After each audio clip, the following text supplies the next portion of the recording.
ያለፈው ሳምንት ከጨረስን በኋላ ትላንትም ደግሞ ቅዳም ሱር ነበረ። ሌላም ደግሞ ትልቅ በዓል ወደፊት የሚመጣው ትውልድ የሚያከብረው በዓል አለ።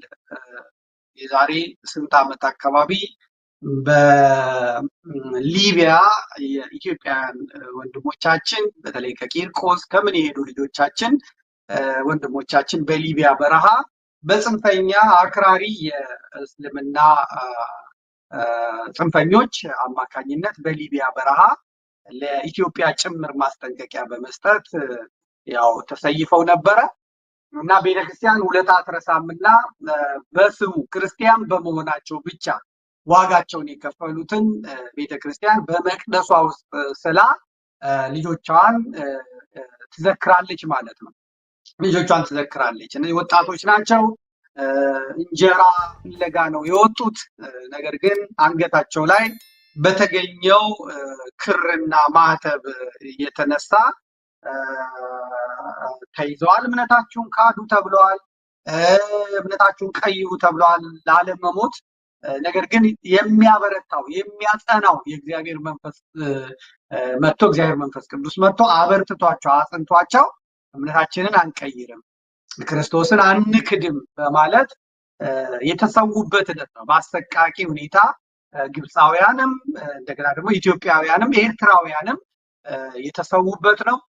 አንዳንዶቹን እንግዲህ እኔ ኢትዮጵያ በነበርኩ ጊዜ ትግራይ ያሉትን ሁለቱን ወደ ወለጋ ያሉትን እንደገናም ደግሞ አርማጮ ድረስ ሄጄ ዲያቆን እንዳልክንና ቤተሰቦቹን በሙሉ ጠይቄ ነበረ። እንግዲህ እነዚህ ወንድሞቻችን በረከታቸው በሁላችን ላይ ይደርብን። ቤተክርስቲያን የምትቀጥለው በዚህ ምክንያት ነው። ሰማዕታት የክርስትና ምርጥ ዘር ናቸው። የቤተክርስቲያን ምርጥ ዘር ናቸው እና ቤተክርስቲያን የምትጸናው፣ ቤተክርስቲያን የምትቆየው፣ ቤተክርስቲያን ጉልበት የምታገኘው፣ እድሜዋ የሚቀጥለው፣ ለትውልድ የምትሻገረው በልጆቿ መስዋዕትነት ነው። አንዳንዶቹ እንዲህ እንደ በግ በሸላቾች ፊት ቆመው በመታረድ፣ አንዳንዶቹ ደግሞ በጽናት በጸሎት፣ አንዳንዶቹ ደግሞ በጸሎት፣ አንዳንዶቹ ደግሞ በትምህርት፣ አንዳንዶቹ ደግሞ በእስራት ለቤተ ክርስቲያን ዋጋ ይከፍላሉ። አሁንም ቤተ ክርስቲያን በዚህ መልኩ ዋጋቸውን የሚከፍሉ በጣም ብዙዎች ናቸው። በተለይ ይሄ የአብይ አህመድ ስርዓት ከመጣ በኋላ፣ የብልጽግና ስርዓት ከመጣ በኋላ ሃይማኖቱ በራሱ ስርዓታዊ መንግስቱ የመንግስቱ ሃይማኖት ከኦርቶዶክሳዊት ቤተክርስቲያን ተጻራሪ ስለሆነ የኢትዮጵያ ቤተክርስቲያን ሊቢያ ከደረሰው ግፍ በላይ እየደረሰባት ትገኛለች ማለት ነው። ዛሬ ቤተክርስቲያን አርብ ላይ ነው ያለችው። ዛሬ ቤተክርስቲያን ስቃይ ላይ ነው ያለችው።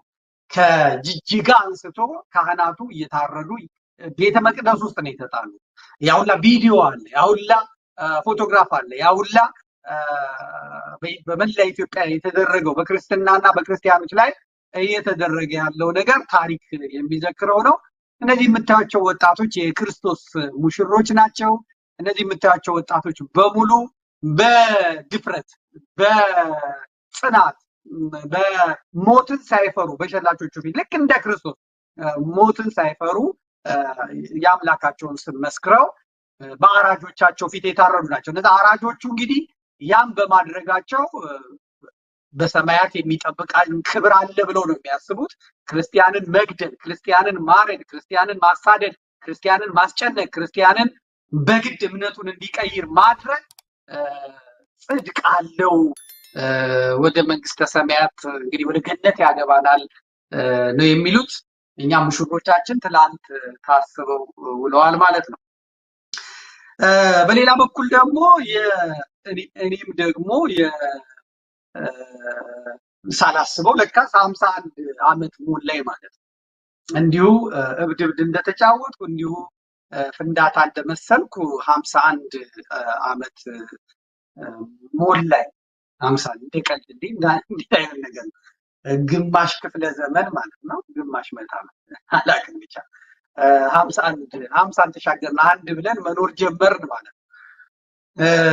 1966 ዓመተ ምህረት ሚያዝያ 12 ዓመተ ምህረት ሳንፈልገው ወደዚህ ምድር እሱ በፈለገው እግዚአብሔር ባወቀው መተናል። ቁቁ እያለቀስን የመጣንባት ምድር ይኸው እስካሁን ታስብለናለች። በእድሜ ይሄን አረኩ ይሄን ባልልም እድሜ በከንቱ እንዳለፈ ይሰማኛል። ምንም ሳልሰራበት ምንም ሳላደርግበት ምንም አይነት አስተዋጽኦ በዚህ ምድር ላይ ሳላደርግ በማለፌ እቆጫለሁ እና ቀሪው ዘመኔን የጀመርኳትን እቺን ድሃ ተበደለ ፍርድ ተጓደለ እንኳን የምላትን ኧረ በሕግ አምላክ ያላየሁትን ኬክ ታመጣለን። የቴክኒሻኑ ስጦታ ነው ይሄ እንግዲህ። አላየሁም፣ አልተመለከትኩም እኔ ልደቱን። ግን እድሜው ከሸማኔ መወርወሪያ ይልቅ በጣም ይፈጥናል እና ዝም ብዬ አይኔን ጨፍኜ ሳስብ ነበር። ምንድን ነው ያደረኩት? ምንድን ነው የሰራሁት? ምንድን ነው አስተዋጽኦ ያደረኩት ለሀገሬ፣ ለቤተ ክርስቲያኔ፣ ለቤተሰቤ፣ ለእኔ እዚህ ምድር ላይ ሊቀር የሚችል ስራ ምንድን ነው ያደረኩት? ከ120 ሚሊዮን አሁን በህይወት ካለው ሰው የተለየ ስራ ለዚች ሀገር ያደረኩት ምንድን ነው?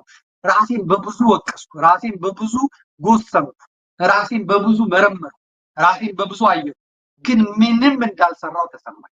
ለቤተ ክርስቲያኔ አንድ አስተዋጽኦ ሳላደርግ፣ ለህዝቤ አንድ አስተዋጽኦ ሳላደርግ፣ ለሀገሬ አንድ አስተዋጽኦ ሳላደርግ እንዲሁ እድሜ በከንቱ መምሸቱን አንድ ፀጉር የነበረው ጥቁር የነበረው ፀጉሬ ወደ 2 ተቀይሮ እዚህ አፍንጫዬ ውስጡላ ሰዎች ሲመለከቱት ንፍጥ እስኪመስል የደረቀ ንፍጥ እስኪመስል ድረስ ሸብቼ እዚህ ቅንድቤ ሁላ አሁን ነጭ እያወጣ እንደዚህ ሆኜ ለሀገሬም ለቤተ ክርስቲያኔ ምንም ሳልሰራ እንዲሁ ብኩን ከንቱ ሆኜ መቅረቴ በጣም ያሳዝነኛል፣ ያሳስበኛል በእውነት።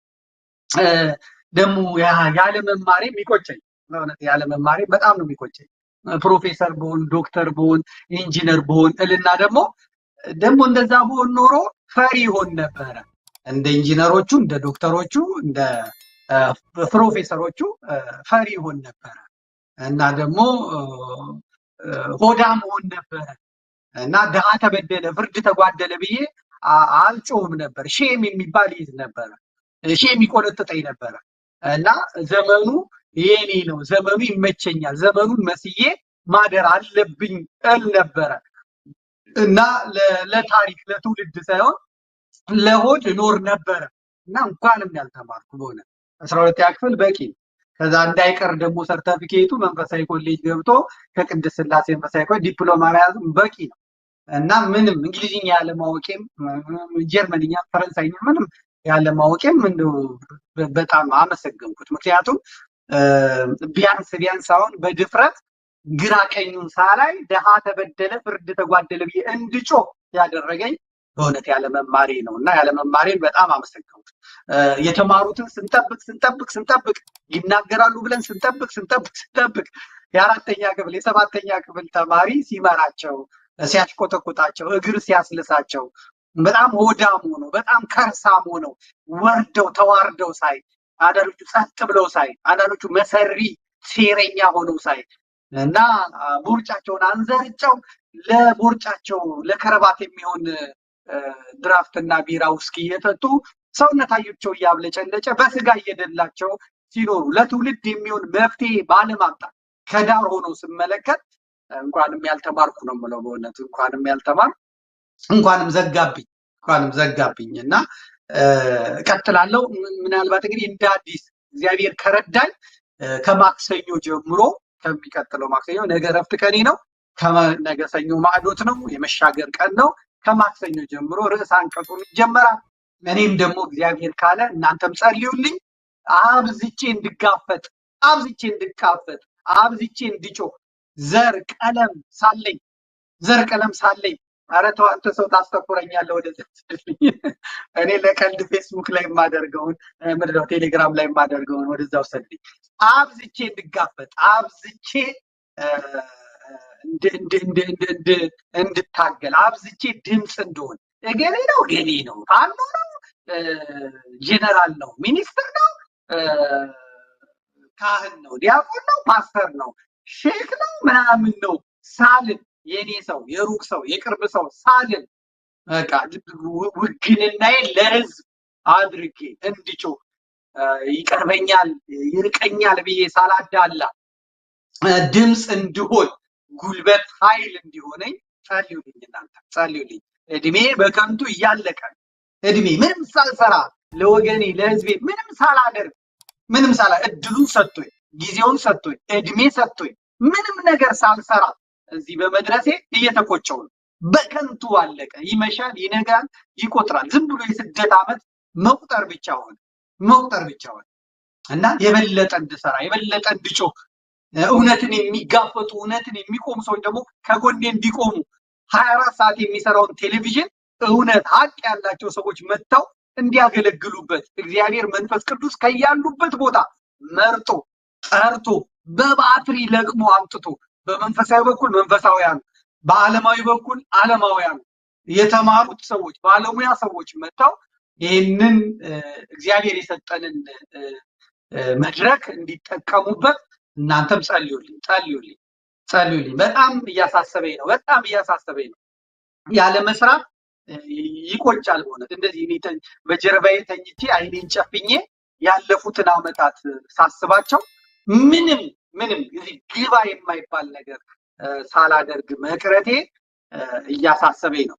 በተለይ ለብዙ ሰው መድረስ እችላለሁ። አሁን ለምሳሌ የሆነውን ልንገራችሁ። አሁን የዚህን ፋሲካ ልክ እንደባለፈው ፋሲካ ማብላት ይችል ነበር። ብዙ ሰዎች ይጠይቁኛል። ብዙ ሰዎች ምን እናርግ ይሉኛል፣ ምን እንስራ ይሉኛል። ማድረግ ይቻል ነበር። ግን አሁን ባለው ሁኔታ ደግሞ እዛ ምድር ላይ ያለው ስርዓት፣ እኔ ኦርቶዶክስ ነኝ፣ በዛ ላይ ነውጠኛ ነኝ። ስለዚህ ከዚህ እንኳን ሰዎች እንኳን የሆነ ባንክ አካውንት ተከፍቶ እዛ ውስጥ ገብቶ እንደ ጃልሜዳ እንዳበላውት አይነት 40 50 60 ሰንጋ ታርዶ ድሆች ለነዚህ ድሆች ፋሲካን እንዲውሉ ማድረግ ይቻላል። አንድ ሰው 10 በሬ 20 በሬ መግዛት ይችላል። ነገር ግን ያን ማድረግ አልችልም። ምክንያቱም መሬት ላይ ያሉትም ከዘመድኩን ጋር ተገናኝተሃል፣ ዘመድኩን ታውቀዋለህ እየተባለ በእውነት ፍዳ መከራ ይደርስባቸዋል እና በሙሉ የታነቀ ነገር ነው። በእውነት በጣም የታነቀ ነገር ነው። ግን አሁን እግዚአብሔር ካለ እንዴት አድርገን እንድረሳቸው፣ እንዴት አድርገን እናምጣቸው የሚል ነው። አሁን በዚህ ጾም አንድ ቦታ ብቻ የአንድ በሬ እዚሁ አዲስ አበባ ውስጥ አንድ በሬ ገዝታችሁ አንድ ሰንጋ ገዝታችሁ እስቲ ድሆችን አብሉ በማለት የተወሰኑ ልጆችን ነግሬያቸው ነበር። ማህበራት ናቸው፣ ማህበር ነው። እሺ ብለዋል።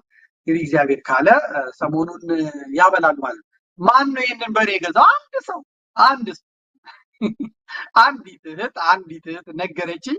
ቆይ እስቲ ልፈልግሽ አልኩ። ፈለግኩኝ፣ ሰጠውኝ። እነሱ ገዝተው ሰርተው ምን ብለው ያበላሉ ማለት ነው። እንግዲህ ይህ ሁሉ ህዝብ እያለ ምን እናርግ የሚል ህዝብ እያለ መሬት ላይ ያለው ሁኔታ ለምንም የማይመች ስለሆነ ሰዎችን ደግሞ አደጋ ላይ ከምጥል ሰዎችን ደግሞ አደጋ ላይ ከማደርግ ብዬ ተቆጥቤያለሁ እና መጪው ዓመት እግዚአብሔር ረድቶን የተቸገሩትን ሰዎች የምንደግፍበት፣ የተቸገሩትን ሰዎች የምንረዳበት፣ በየመቃብር ቤቱ የወደቁትን ሊቃውንት አባቶቻችንን ቤታቸውን አድሰን መኝታቸውን አስተካክለን ቀሪ ዘመናቸውን ደግሞ መርቀውን የሚያልፉበት። ስለዚህ ሰንበት ትምህርት ቤቶች ከደብር አስተዳዳሪ ጋር ተነጋግረው ፕሮጀክቶቻቸውን አቅርበው ከዛ ደግሞ እኛ እዚህ በተሰጠን ሜዳ ላይ ተነጋግረን የምንልበትን ዘመን ያምጣልን።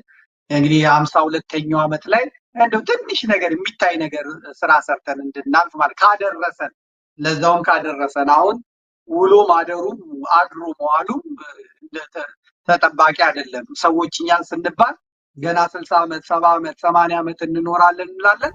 ግን ከዚህ አገልግሎት በኋላ ምን እንደሚደርስ አይታወቅም። ነገ ምን እንደሚመጣ አይታወቅም እና እግዚአብሔር አምላክ በያለንበት ይጠብቀን። እኔም እንግዲህ ብዙዎቻችሁ መልካም ተመኝታችሁልኛል። አንድ ሁለት ሰዎች የሚያበሳጫቸው ሁለት ሰዎች ትንሽ ተናደውብኛል ትላንትና። ከዛ ውጪ ግን በጣም ሲሰድቡኝ የነበሩ ሰዎች፣ በጣም ቂም የያዙብኝ ሰዎች፣ በጣም እንትን ይሉኝ የነበሩ ሰዎች እንኳን ምን አባታችን እናድርግ ግን እንኳን ተወለድክ ምናምን ብለውኛል ማለት ነው። እና ራሴን በራሴ አስከብሬያለሁ። ዘመዴ ነው የምባለው ብያለሁ። ዘመዴ እንኳን አደረሰ ብለውኛል። እንግዲህ ቀሪውንም ዘመን እግዚአብሔር ስራ የምንሰራበት እንዲሁ ተጎልቼ የማልፍበት በልቼ ጠጥቼ ተኝቼ የማልፍበት ሳይሆን 24 ሰዓት እየጻፍኩ 24 ሰዓት እየጮክ 24 ሰዓት እየተናገሩ የማሳልፈበት እንዲሆንልኝ ጥበቡን እንዲሰጠኝ እውቀቱን እንዲሰጠኝ። እውቀት ስላችሁ እውቀት መንፈሳዊ ያ የሰማዩ ጌታ የሚሰጠውን ያ ለነ ዮሐንስ የተሰጠውን ለነ ቅዱስ ዮሐንስ የተሰጠውን ያ ለነቢያቱ የተሰጠውን ያ ለሐዋርያቱ የተሰጠውን ያ እውቀት ያ ድፍረት ያ ጽናት እንዲሰጥ ማለት ነው እንጂ ይሄ የማስተርሱ የዶክትሬቱ አላዋጣም። ፈሪ ነው ያደረገው፣ ስስታም ነው ያደረገው፣ ዘማዊ ነው ያደረገው፣ ሆዳም ነው ያደረገው፣ አድርባይ ነው ያደረገው፣ አሽከር ነው ያደረገው፣ አውርቶ አደር ነው ያደረገው፣ ውሸታም ነው ያደረገው፣ ግልሙትና የበዛበት ነው ያደረገው። እና ያኛውን አይደለም ይሄኛውን እሳት ሰይፍ ስለት ፊት ቆመው ድሃ ተበደለ ፍርድ ተጓደለ ብለው የሚጮሁትን ማለት ነው።